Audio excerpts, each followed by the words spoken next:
Hey guys, welcome to the second episode of One Take, our new show for the Travel Joint, where we're sitting down with some of the leaders in the cannabis industry. Today, I am so happy to announce that we are joined by Dr. Sue Sisley, who is heading up the cannabis research for PTSD. Thank you for joining us. Oh, thrilled we to be appreciate here. you being here. You bet. Congratulations on your award.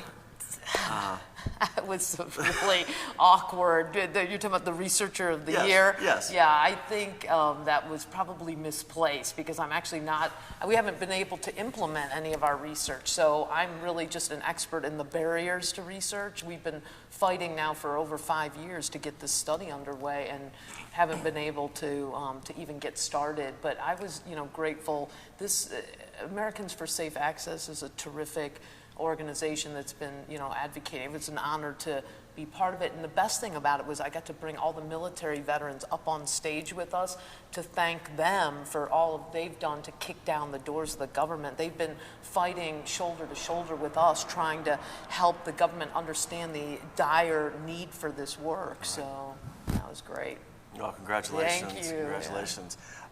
So let's go ahead and talk, just give us a little background on just kind of what you've been doing with the research with cannabis and PTSD. Sure. Well, our study was actually submitted to the FDA back in 2010. And so most of our work has been, once we finalized our protocol, we were able to get FDA approval back in April of 2011. So the FDA, it's important for your audience to know, the FDA was not the barrier in this process. They are physician investigators. They want to see whole plant marijuana put through the entire FDA drug development process. So they worked collaboratively with us for many months and optimized our study design and finally gave us approval in 2011. But since then, we've been just hitting one roadblock after another, and it really proves that the U.S. government is trying to systematically impede marijuana research in this country. They're willing to greenlight marijuana studies looking at harmful side effects, right, or addiction potential. But if you dare say you want to study the efficacy of marijuana, how effective is marijuana in treating a certain illness, those are the studies that will be stonewalled relentlessly. And that's, our study is a perfect example of how that's happened, 6 years later, and we're still not underway. And you can see, that's with a study looking at military vets with PTSD. I mean, if there isn't a more important issue right now in this country. Exactly.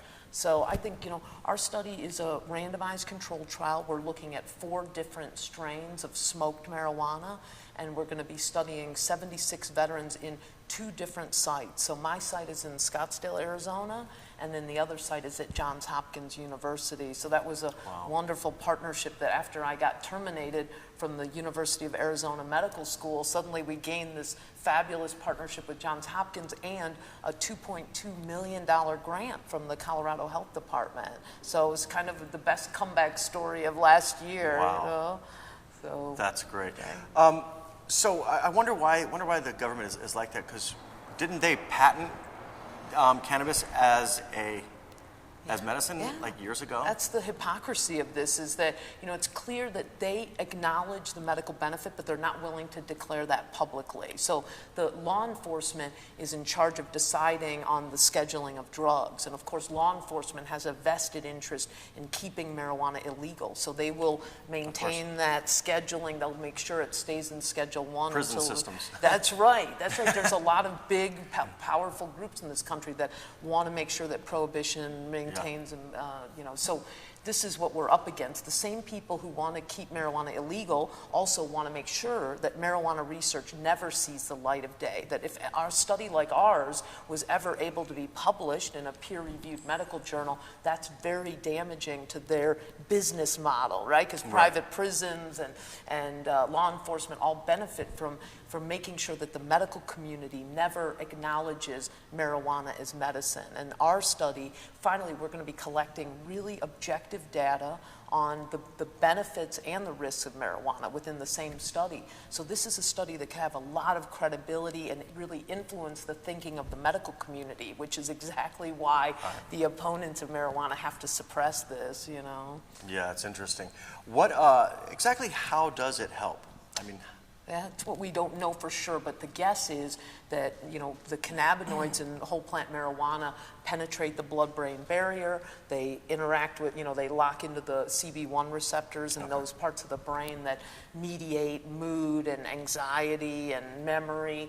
And so when somebody takes whole plant marijuana and suddenly they feel this calming effect in those certain structures of the brain, it seems to reduce the neuronal firing in those structures. You're talking about the amygdala, the hippocampus, those various parts that deal with memory retention, that deal with fear activation.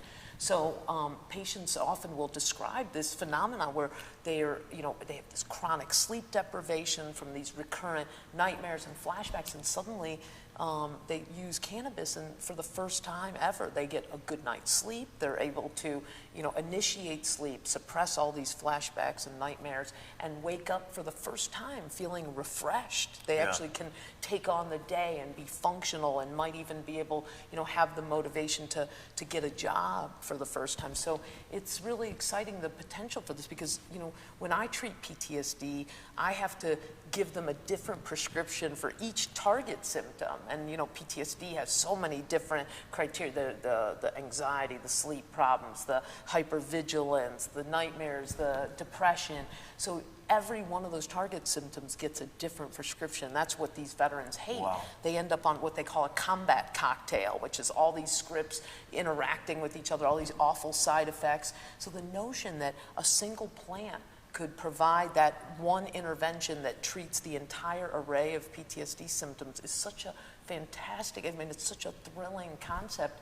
And if it's true, you know, if our study is able to prove that, then that would be really a huge game changer. And I think that we owe it to these veterans. We have a duty to them to put this drug through the proper drug development process. And that's what I'm hoping. You know, right now, what we have is a mountain of anecdotal evidence, but we don't have those kind of rigors. Our study would be the first and only randomized controlled trial in the world looking at whole plant marijuana for PTSD. So it's really important that this study gets underway. What strains are you using? I mean, you're using the strains from the university in Mississippi. That's right. We're forced to use the marijuana from NIDA, the National Institute on Drug Abuse. They license a facility at University of Mississippi to grow all of our cannabis. We've requested strains such as the high THC strain that they've always had, 2 CBD-rich strains, so one that's 12% CBD, no other cannabinoids, and then we have a third strain that is a 1-to-1 ratio of 12% CBD, 12% THC. Unfortunately, the federal government couldn't figure out how to grow that, so now we're stuck with something much lower in potency, but we're going to take it because we feel that the sense of urgency with this study, we desperately want to get this underway, and we feel like the vets are, you know, need to have objective data to understand, does this plant work, and if so, what strains are best for this illness, and maybe even what strains should be avoided. There might be strains that are detrimental. So with this grant and everything, how are things going to change for you with the PTSD grant having a home, an actual home? Yeah, well, we're hoping that we can get this study started hopefully in the next couple months, and we're going to be screening hundreds of veterans all over the country in order to find that optimal 76 that meet all the pages and pages of inclusion and exclusion criteria.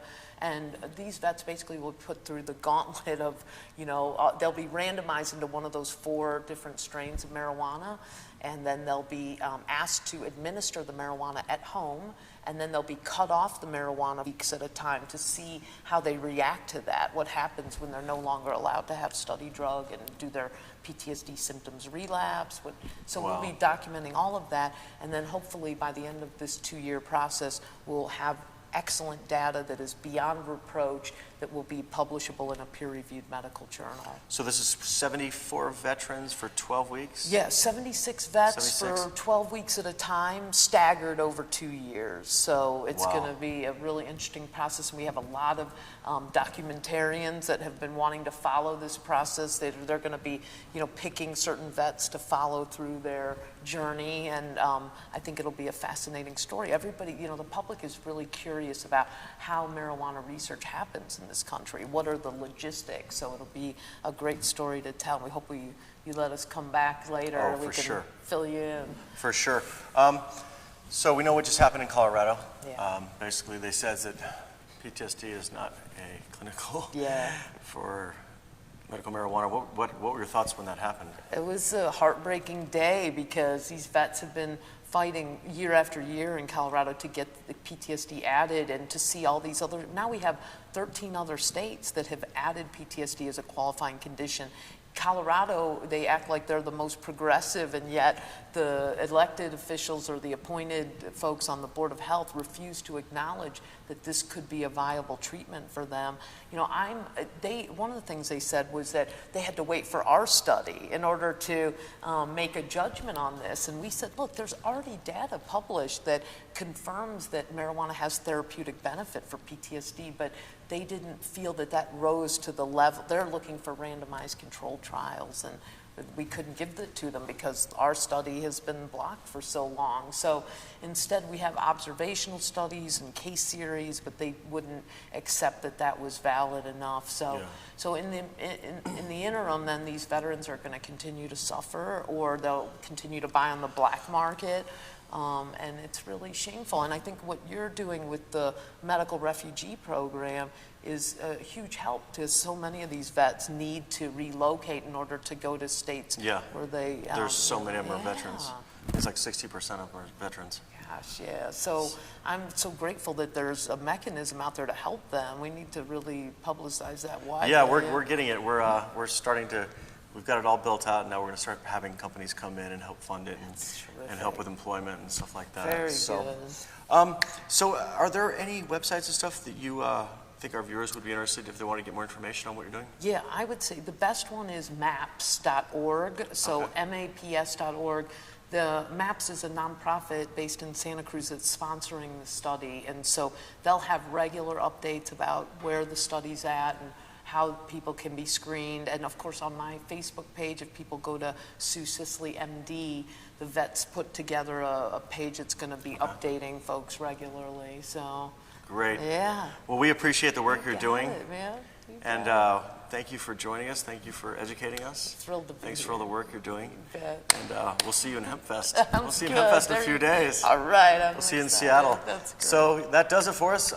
Thank you very much from the Travel Joint. Take care, guys.